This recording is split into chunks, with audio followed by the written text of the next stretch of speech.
Welcome back to TechMate. We're here with LinkedIn CEO Jeff Weiner, and we want to talk about the service, social networking, Web 2.0, just what's going on with startups in the Valley too. So just to start off, my understanding is that you guys are profitable at this point. And you've got mainly three buckets of revenue. You've got users who are posting their resumes and connecting with people on LinkedIn, some of whom pay for special services. You've got companies that are paying for recruiting services on LinkedIn. And then you've got advertising. Which one of those is the highest growth area for you guys? It's going to be most important in the future. You're absolutely right. We've been cash flow positive now for a couple of years. We had a strong year in 2009 despite the macroeconomic headwinds, which was great to see. We were battening down the hatches just like everyone else to begin the year. And over the course of the year, those three businesses, premium subscriptions, ad sales, and enterprise licensing, which is oriented around recruiting, were very well balanced. But coming out of the fourth quarter, we actually started to see hiring solutions, the enterprise licensing business, grow at a much faster pace. And so our largest business is now our fastest growing. One of the things over the years, LinkedIn has kind of shifted from a place where, I got to go find a job, I better sign up and get my profile up there. So it was a sort of intermittent visit. I didn't spend all day long every day there. But now you guys have a lot of different services where people can spend more time with the service. And I'm wondering, over this really tough economic time, how are people using the service and what did you see change? We're finding increasingly people using LinkedIn for a whole host of reasons that go well beyond looking for a job or filling a job. Personally, I start each day coming on LinkedIn, and I'm very interested in what's happening within my professional network. What headlines are people sharing? What kind of discussions are taking place within our company group? What's the pulse of the company on that particular day?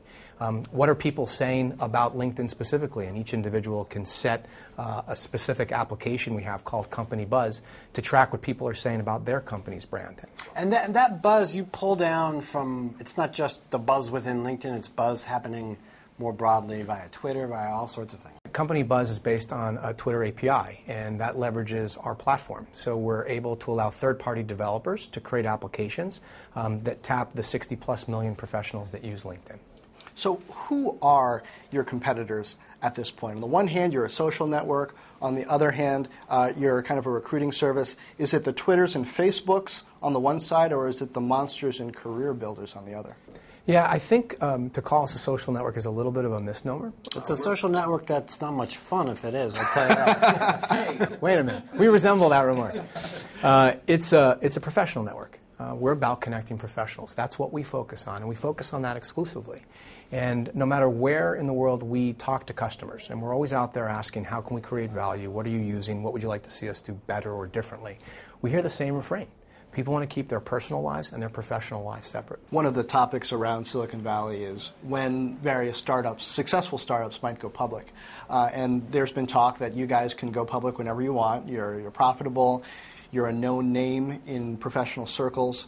But why would you go public? I'm wondering. Okay, if you're profitable, if you're growing at a nice rate, going public these days goes with lots of headaches. Sure, employees want an exit. I'm sure you wouldn't mind one either. But beyond that, why do you need that much capital? Why would you go public? For us, as you mentioned, we're very fortunate to be cash flow positive.